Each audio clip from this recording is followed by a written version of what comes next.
tiene que estar registrado. Permiso. Ahora sí, si te molesta el cable. No, no molesta. Bien, entonces simplemente lo que la empresa buscó hacer con INTA es medir lo que ocurre a nivel local. Entonces así surgió este estudio que tiene que ver con medición de los componentes del rendimiento y la calidad en Malbec temporada 2023 y 2024. Nosotros cuando hablamos de capacidad en términos de cualquier planta, específicamente en viñedos, vamos a decir que la capacidad es todo lo que la planta puede producir. Y eso es todo lo que va a producir en términos de hojas, brotes, feminelas, zarcillos, sarmientos, tronco, braseros, raíces y uva. Todo lo que la planta puede producir es la capacidad de ese viñedo que va a estar condicionada en función de ese entorno ambiente. Y cada vez que existe una limitante, la capacidad de ese viñedo disminuye. Entonces, cuando yo hablo en términos de capacidad, va a existir una capacidad instalada en cada una de sus fincas. El tema es, si lo pensamos en nivel climático, no tenemos mucho que manejar, pero sí sabemos que, por ejemplo, la capacidad instalada para un viñedo de San Juan en términos de kilo de azúcar por hectárea es mucho mayor de la capacidad instalada en Mendoza simplemente por un tema de heliofanía o respecto a clima o condiciones climáticas. Pero cuando hablamos de suelo, específicamente, existen o pueden existir limitantes de suelo nutricionales e hídricas que disminuyen la capacidad instalada. Si yo tengo un suelo de 80 centímetros de profundidad o 1 metro de profundidad, que sería ideal para cualquier tipo de cultivo, obviamente en determinadas condiciones de estructura y materia orgánica, relación de infiltración y drenaje, voy a tener mayor proporción de raíces. Y si tengo mayor proporción de raíces, sabemos que la parte aérea de un cultivo es una proyección de sus raíces. Más raíces, más captaciones, mejor nutrición. Ahora, si yo tengo algunos problemas que tienen que ver con la estructura del suelo, la profundidad del suelo o el sistema de riego, poco voy a poder hacer con lo que yo agregue como nutrición externa. Y a eso voy con un mensaje que es: todo tipo de fertilizante que yo agregue en términos de NPK no va a ser efectivo si yo tengo otros tipos de problemas que aumenten las limitantes y reduzcan la capacidad del viñedo. En esos términos, la materia orgánica, en todas sus formas, ayuda y contribuyen a mejorar la captación de nutrientes a través de un mejor crecimiento de raíces. El objetivo de este trabajo estuvo en dos partes, son dos objetivos. Una fueron analizar los componentes del rendimiento de la variedad Malbec en términos de números de racimos, números de bayas por racimos, peso de la baya, diámetro de baya y rendimiento, y analizar componentes de la calidad determinada por los contenidos de polifenoles, contenidos de antociánicos y color. Hubo otra hipótesis subyacente que tiene que ver con la parte química y se relacionaba con la capacidad de intercambio catiónico, pero ese comentario me lo reservo para el final. Entonces nosotros nos planteamos que el uso de GrowMate vía suelo y vía foliar en aplicaciones combinadas podía mejorar una performance en el rendimiento y en la calidad. Entonces hicimos un estudio, un diseño completamente aleatorizado, sumamente sencillos, en donde se eligieron parcelas homogéneas, se hicieron 2 tratamientos y un testigo y hubo 8 repeticiones por cada uno de los tratamientos. Entonces hubo una parcela sin aplicación, una parcela con aplicación de ácidos húmicos y fúlvicos y otra parcela con aplicación de ácidos húmicos, fúlvicos más micronutrientes, para evaluar el efecto solo de los ácidos orgánicos y el efecto de la combinación con micronutrientes, esperando una mejora significativa. A su vez, se hicieron aplicaciones vía foliar y vía suelo en diferentes momentos. El primer momento es cuarta hoja expandida, es decir, apenas brote y empieza la actividad. Eso vía foliar. Después se hizo otra aplicación en primer plico de crecimiento de raíces, que coincide con plena floración, vía raíz. Después, terminada la floración, también vía raíz. En preembero, vía foliar. Y en precosecha, vía suelo Exactamente, vía suelo. Entonces hubo una combinación de formas de aplicación con contenidos de nutrientes en diferentes momentos fenológicos considerados críticos. Los datos, simplemente al procesarlos tuvimos en cuenta que para que no haya una interferencia respecto a lo que es un análisis de la varianza clásico, nos fijamos que serán normales simplemente con la aplicación de Shapiro-Wilk y un Q-Boost-Plot, y los datos fueron normales, por lo que se podían analizar sin mayor problema. ¿Qué observamos en cuanto a número de racimos? Número de racimos por planta es una variable que era de esperar que no tuviese ningún tipo de impacto, porque eso va a depender de lo que ocurrió el año anterior. Si nosotros seguimos con el estudio, sí, en el 2024-2025 podríamos decir que una diferencia en el número de racimos, porque pudo haber tenido una incidencia en los procesos de inducción y diferenciación celular, que no lo sabemos, podría o no tener efecto, pero en el primer año de estudio es lógico que no lo haya habido, porque son componentes del rendimiento que dependen del año anterior en el proceso de inducción y diferenciación. Por el contrario, lo que es el peso del racimo y el rendimiento sí tuvieron diferencias significativas. ¿Por qué? Simplemente porque el peso de la valla y el diámetro de valla tuvieron un alto impacto en ese rendimiento total. No así la cantidad de sólidos solubles, que tuvo una tendencia a ser mayor, pero sí hubo una diferencia con la combinación de micronutrientes, estadísticamente hablando. Ahora,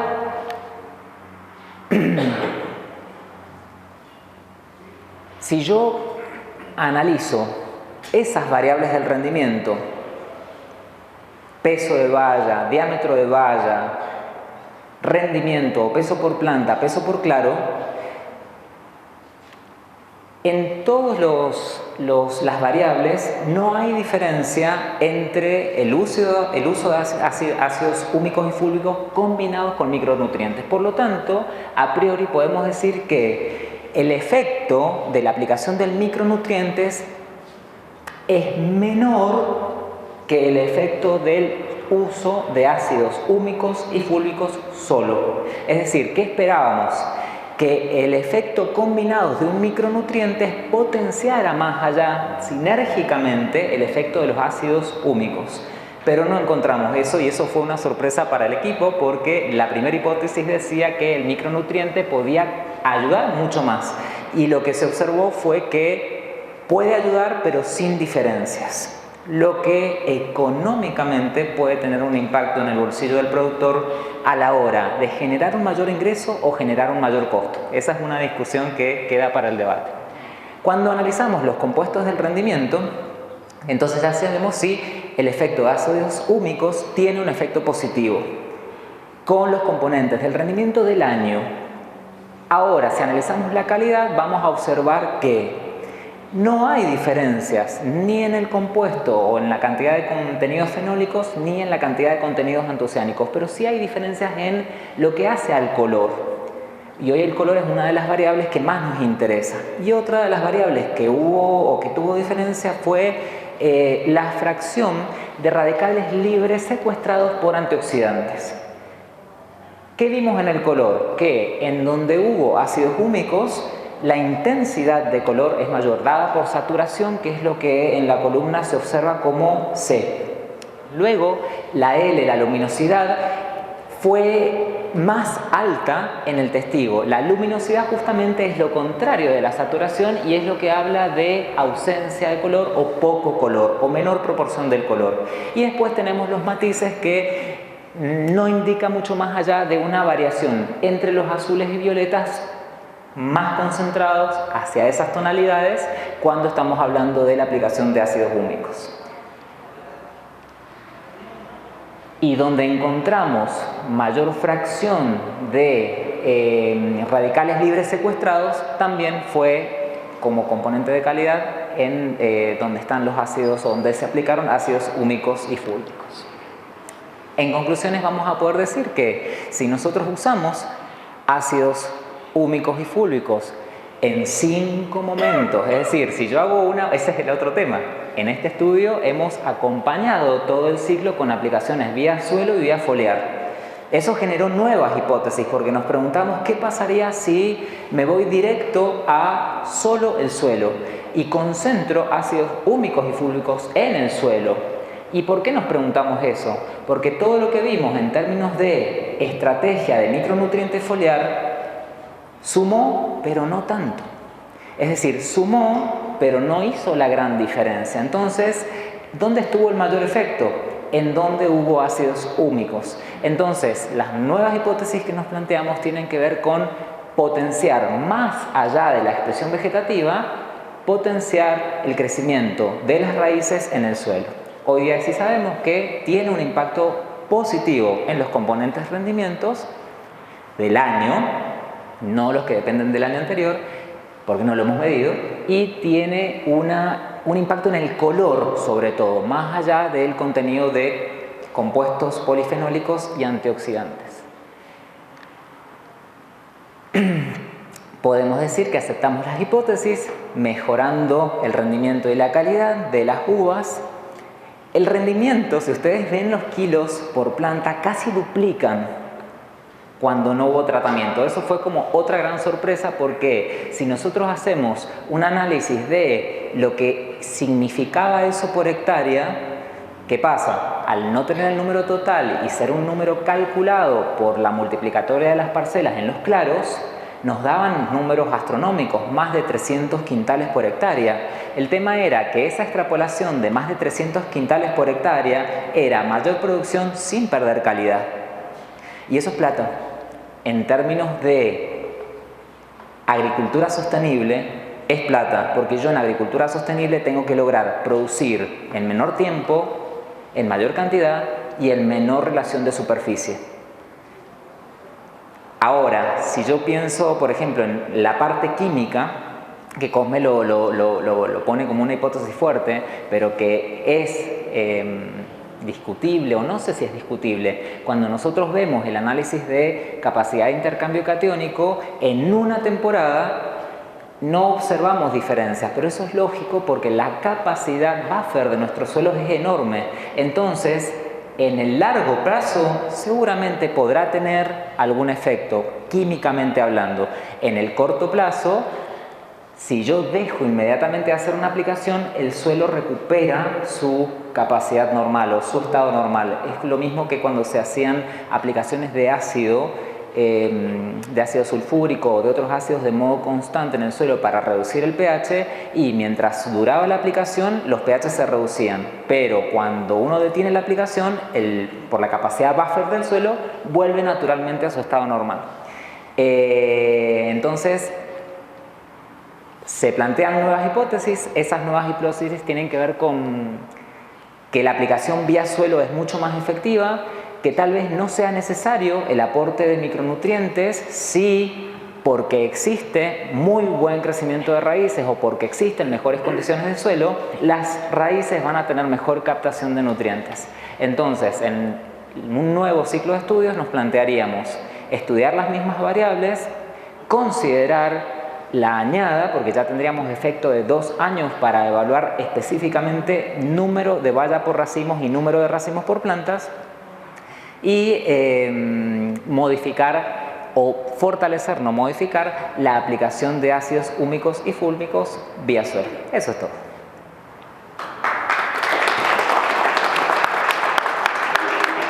Gracias, Rodrigo. No sé si alguien quiere hacer alguna pregunta. Acá tenemos una. Para que te paso el micrófono, así todos la escuchan. Bueno, muchas gracias por la charla interesantísima. Yo por primera vez he aplicado el producto y se me planteaban algunas dudas. Lo apliqué en uva y a través del goteo. Una de las dudas que más se me planteaba era si el régimen de agua, el riego de agua, se tenía que aumentar posteriormente a la aplicación, o sigo con el mismo régimen que estoy llevando. Esa era una de las primeras dudas que tenía. Claro, para dos cosas, para diseñar. Yo pensaba saber mejor. Cosme, ¿me dejas responder? ¿Me dejas responder? Yo les dije cuando empecé que si hay algo que anda mal en el suelo, no lo va a arreglar nada químico. El tema sería que si nosotros en condiciones normales de funcionamiento del equipo del riego de goteo, vos tendrías que tener un bulbo húmedo con superposición entre bulbo y bulbo y ninguna pérdida por fuera de ese bulbo. O sea, eso está claro. Esas son condiciones de funcionamiento del equipo. Si tu equipo está funcionando en condiciones óptimas, que tiene un alto coeficiente de uniformidad, que las presiones están bien, que los goteros están bien, vos no deberías modificar nada respecto a lo que es un riego calculado con base en la evapotranspiración. El tema es cuántos de nosotros hacemos el cálculo.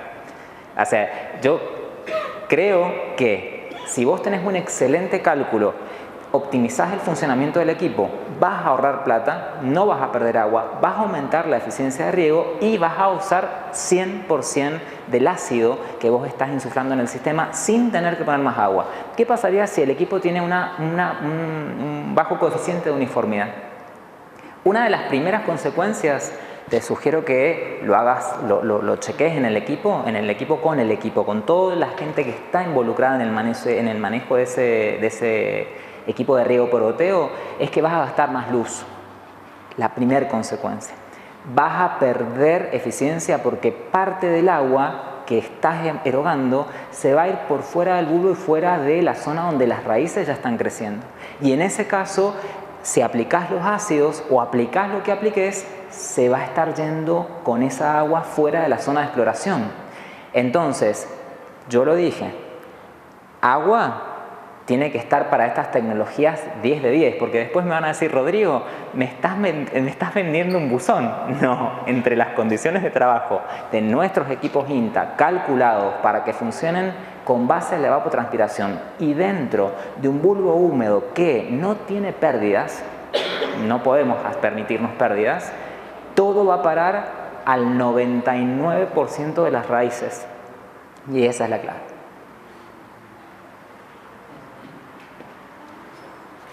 No sé si simplemente agregar que estas moléculas se van a, si bien son solubles en agua, pero se van a ir, digamos, agarrando en la rizosfera del suelo, porque no tienen la misma capacidad de lixiviación que tendría, por ejemplo, un sodio. Lo puedo lavar. Las moléculas no se lavan tan fácilmente porque tienen un agarre químico muy fuerte, pero como dice Rodrigo, tengo que llegar a todo el bulbo y no excederme de ese bulbo, para no gastar agua. ¿Alguien tiene algún otro comentario? Bueno. Sí, Entonces vamos a pasar a la presencia del ingeniero Marcelo Canatela, que tiene una formación Marcelo, todavía no ¿Por lo que decíamos que no. Me parece que es un discípulo de excelentes viticultores que tuvo la ¿Te molesta zona. ahí? Sí, no puedes dejar el bolsillo del pantalón. si no lo rompe. Como Santiago Mayorga, como Michel Roland. Él es producto de esas tres personalidades, para hacer un resumen nada más. Sí, no sé si están arrepentidos o no, eso es otra cosa, pero bueno, Yo hablo mucho con uno de ellos y no está arrepentido. Y si van a Bolivia, si van a Perú, si van a la provincia de Buenos Aires y dicen Marcelo Canatela en viticultores, lo conocen. Ni hablar de acá en la zona de Cuyo, así que alguna experiencia debe tener este muchacho.